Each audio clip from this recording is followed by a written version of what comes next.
Well, you can tell by the way I use my walk. I'm a woman's man, no time to talk. Music loud, women walk, being kicked around since I was. Ciao a tutti ragazzi e benvenuti all'interno di Magic the Gathering 2013. Ci ritroviamo nuovamente all'interno della modalità single player, pronti per affrontare un nuovo avversario all'interno della nostra campagna e quindi sbloccare un nuovo universo completo di nuovi avversari, perché come potete ben vedere esistono 6 mondi alquanto differenti. Allora, sfidiamoci contro il nuovo avversario, questo piromante errante, che se non erro lo disponevamo anche all'interno del mazzo fuoco, però quest'oggi non lo utilizzeremo con il nostro caro Sebulba, bensì utilizzeremo il nostro mazzo venti contrari con il simbolo acquatico, in modo tale da finire nella maniera migliore questo avversario bruciante e scoppiettante. Iniziamo il duello, vediamo un po' che cosa presenterà il nostro avversario. Benissimo. Allora, vediamo un po'. Possiamo mantenere la nostra mano perché ragazzi, per capire se una mano è necessariamente pronta per il gioco, dobbiamo avere un numero discreto di carte terra, ovvero la terra base, le isole che ci garantiscono mana per evocare i nostri mostri, e ovviamente qualche carta incantesimo e anche qualche mostro per difenderci. Manteniamo la nostra mano. So che questo mazzo non lo conoscete, quindi adesso lo analizzeremo per bene. Come potete ben vedere disponiamo di numerose carte, adesso le analizzeremo l'una con l'altra. Continuiamo la nostra fase principale. Allora, il draghetto serpeggiante è un mostro normale che dispone dell'abilità volare con 3 attacco e 1 di costituzione, come potete ben vedere. Inoltre la nostra carta terreno è l'isola Monkey Island, che verrà utilizzata per andare avanti nel gioco, e inoltre disponiamo anche di una carta magia molto importante, e che è il gioco di prestigio. Praticamente il gioco di prestigio è una sorta di pescatore di carte. Guardate un po', guardando le prime 2 carte del nostro deck possiamo pescarne una e l'altra metterla in fondo al deck. Può essere una sorta di ultima risorsa, una sorta di ultima spiaggia da utilizzare nel momento in cui non si hanno abbastanza carte da distruggere il nemico. Evochiamo intanto il nostro draghetto serpeggiante. Bene, e attendiamo il prossimo turno. Potete vedere che disponiamo anche l'evocazione di Talrand. L'evocazione di Talrand, ragazzi, è una carta ottima all'interno di questo mazzo, perché ci permette con 4 punti di mana di evocare 2 segnalibri draghetti. I segnalibri in generale sono una sorta di mostro permanente che non ha una vera e propria caratteristica mostruosa, però sono dei segnalibri che assumono il valore d'attacco e di difesa a secondo della carta da cui sono stati evocati, in questo caso 2 di attacco e 2 di difesa. Bene, evochiamo un'altra Monkey Island per destreggiare nella maniera migliore, e possiamo vedere che abbiamo preso anche una bella carta, curiosità. Incanta creatura, è un incantesimo ragazzi, gli incantesimi vengono posizionati all'interno di questa parte della mappa per rimanere all'interno del campo. Ogni qualvolta la creatura incantata infligge danno, puoi pescare una carta. Idroflusso, una creatura prende meno 5 di attacco e meno 0 di difesa, può essere utile. E vediamo un po' di utilizzare l'evocazione di Talrand ragazzi, per evocare soprattutto i mostri che abbiamo disponibili. Eccoli qua, i segnalibri draghetti.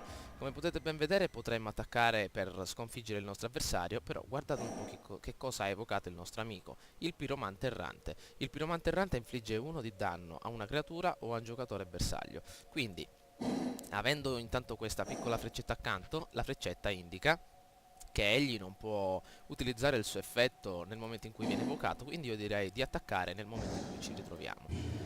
Benissimo, cerchiamo di infliggere questo danno, a meno che non abbia un asso all'interno della manica. Bene, 17 punti di vita contro a 20. Allora, vediamo un po' cosa farà il nostro avversario adesso. Pensiamo, vediamo che cosa farà un altro Grand Canyon evocato. Se non ve ne siete accorti, sta usando puntualmente il mazzo che abbiamo utilizzato la scorsa volta. Un altro piromante errante, che fantasia amico mio, e probabilmente adesso ci ucciderà il draghetto effettuando il suo effetto. Vediamo un po'. Anzi no, è generoso il caro amico. Allora, vediamo un po' che cosa fare. Innanzitutto utilizziamo il gioco di prestigio per cercare di ottenere qualche mostro. Eccolo qui. Wow, la Sfinge di Golia ragazzi, è una sorta di Polifemo, guardate qua. Inoltre dispone dell'abilità volare, ma 8 di attacco e 7 di difesa, 7 punti di mana per essere evocata. La peschiamo e evochiamo un'altra bella Monkey Island. In seguito vediamo che cosa fare. Probabilmente questo mostro è soggetto a distruzione, perché in un batter d'occhio ce lo possono distruggere. Quindi dobbiamo attuare una sorta di tattica. Vediamo un po' di attaccare innanzitutto con i segnalibri, perché può essere la tattica più intelligente per adesso, perché visto che non possono distruggerli entrambi, possiamo darci da fare. Vediamo un po' che cosa fa l'avversario. potrà distruggerne uno al massimo, e invece subisce gli attacchi. Perfetto, molto bene. Non attacchiamo col draghetto perché dispone uno di costituzione e può essere mandato a fondo come il Titanic, ragazzi. Eccolo qua, infatti, ecco che attiva il suo effetto e lo manda al cimitero. Maledetto. Praticamente questo ragazzone ha una fantasia immensa. Guardate un po', dispone sempre delle stesse carte. Fase nuova principale, un altro piromante errante. Pericoloso questo piromante errante, dobbiamo buttarlo giù. Bene, 13 punti. Ok ragazzi, abbiamo guadagnato una nuova carta che può essere la carta che ci farà vincere l'incontro. L'anello dell'isola di Evos, eccolo qui, praticamente rende una creatura immune a qualsiasi effetto, abilità chiamata malocchio, anti-malocchio, e possiamo equipaggiarla a un mostro qualsiasi, e nel momento in cui verrà equipaggiata guadagnerà il mostro uno di attacco e uno di difesa alla fine del turno. Allora, abbiamo 3 punti di mana disponibili e possiamo equipaggiare un draghetto. Perfetto, adesso lo equipaggeremo e adesso attiveremo anche l'abilità anti-malocchio. Anti-malocchio fino alla fine del turno, quindi non può essere soggetto a nulla, e attaccheremo. Attaccheremo a tutta forza. Allora, benissimo, attacchiamo anche con l'altro perché altrimenti sarebbe uno spreco, perché al prossimo turno ce l'avrebbero distrutto. Vediamo se il nostro Sebulba è intelligente. Cosa è successo? Ecco, come me aspettavo, infatti il nostro draghetto è stato distrutto. Almeno ci abbiamo provato e gli abbiamo colmato l'effetto per un po'. Benissimo, adesso recupereremo tutto il mana. Anzi, al prossimo turno recupereremo tutto il mana.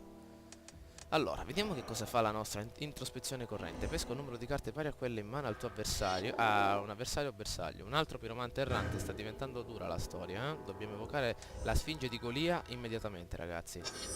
Benissimo. Allora, vediamo che cosa peschiamo. Un'altra isola, proprio quello che fa al caso nostro. Ne mancano altre. Ne manca un'altra per evocare la nostra Sfinge. Allora, pesca un numero di carte pari a quelle in mano all'avversario. L'avversario ne ha 3, quindi possiamo attivare la nostra. Aspettate, vediamo un po'. Innanzitutto attiviamo l'effetto anti-malocchio. Bene, rimangono 4 carte. Vediamo se possiamo attivarla. 6 carte di mana abbiamo bisogno, maledizione. Quindi vediamo un po' che cosa fare. Siamo anti-malocchio, possiamo attaccare. Continua. Queste carte sono molto utili, ragazzi, quindi sto cercando di attaccare, provare tutti i mazzi in modo tale da rendere le mie partite future in multiplayer molto agevolate, perché avendo molte carte disponibili nel momento in cui vinciamo e quindi le sblocchiamo, molte possibilità di effettuare delle tattiche che poi mi agevoleranno contro un eventuale avversario abbastanza forte. Questo che vedete, questa sorta di ponte luminoso, eccolo qui, è l'effetto nemico che infligge un danno a me stesso, al povero Sebulba. Ogni volta che arriva questo attacco gli cade una piccola scaglia dalla testa. Un altro Grand Canyon. Vediamo che cosa fa questa volta. Fine del turno, benissimo, 8 punti contro 17. Il mio turno, peschiamo. Benissimo, questo artefatto, ragazzi, è molto interessante. La bacchetta di osso della Sfinge. Ogni qualvolta lanciamo una carta magia istantanea o stregoneria, possiamo mettere un segnalino al di sopra di questa carta. E praticamente, come possiamo dire, infligge danni a seconda dei segnalini che ci sono messi sopra. Allora, innanzitutto attiviamo nuovamente l'effetto dell'antimalocchio. Eccolo qui, antimalocchio. Benissimo. Ok, vediamo un po' quello che possiamo fare. Non possiamo fare niente per colpa delle carte mana. E adesso io direi di attaccare, ragazzi, anche se mi è venuta un'idea. Possiamo incantare il nostro draghetto, visto che per adesso è immortale col suo antimalocchio, e quindi incantandolo pescheremo una carta ogni volta che infliggerà danno. Ecco qui, 2 equipaggiamenti, molto ma molto bene. Continuiamo la fase di attacco. Attacchiamo. 4 punti di danno, rimane poca vita al nostro avversario. Vediamo un po' che cosa ha intenzione di fare, magari ha un bello scudo prosciugante. No, niente. Perfetto, abbiamo pescato un'altra carta isola da posizionare e quindi attendere il prossimo turno. Bene, allora abbiamo 6 carte, 6 carte isole, Monkey Island, che possiamo utilizzarle per evocare la nostra Sfinge di Golia. Una carta fenomenale, ragazzi. Avanti, basta con questi effetti, maledizione, ma era fantastico se poteva raggruppare tutti gli effetti in un unico attacco per evitare tutto questo tempo perso. Vabbè, continuiamo. Fase principale. Ah, quella era la fase principale del nemico, addirittura. Quindi vediamo che cosa fa. Probabilmente ha una fantasia enorme questo bambinone qui ed evocherà un altro piromante errante. Bene, un altro piromante errante per la sua collezione. Benissimo. Vediamo che cosa fare. Il nostro turno, 7 carte isole, più una settima carta isola, proprio quello che fa per noi. Perché possiamo innanzitutto evocare la nostra Sfinge di Golia, ragazzi, la carta più potente di questo mazzo. Eccola qui, anche se non ce n'era di bisogno, però la volevo evocare. Eccola qui, guardate che figa.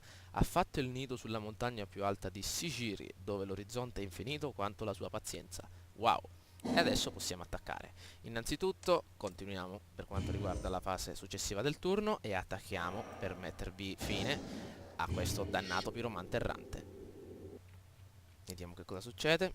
Ovviamente lo stronzone cercherà sempre di rompere le scatole. Ecco qua, sempre alla fine, ormai il solito attacco. Vediamo un po', 5 punti di danno ci infliggerà prima di morire. Ma vabbè, subiamoli ragazzi, perché, come possiamo dire, il desiderio del condannatore. Vediamo. Ok, 5 punti di danno. Molto bene. Abbiamo vinto anche questa battaglia con questo nuovo mazzo. Ecco qua, adesso si spaccherà lo schermo. Benissimo, vincitori. Vediamo cosa abbiamo preso questa volta. Talrand, evocatore celeste, il leone marino, ragazzi. Vediamo che cosa fa. Ogni qualvolta lancia una magia istantanea o stregoneria, metti sul campo di battaglia una pedina creatura draghetto 2/2 che ci ha fatto vincere oggi stesso. Benissimo ragazzi, spero che il video vi sia piaciuto. Continueremo con la campagna in single player all'interno del prossimo gameplay, e quindi vi invito a lasciare un commento e un voto per farmi sapere che cosa ne pensate. Ciao a tutti!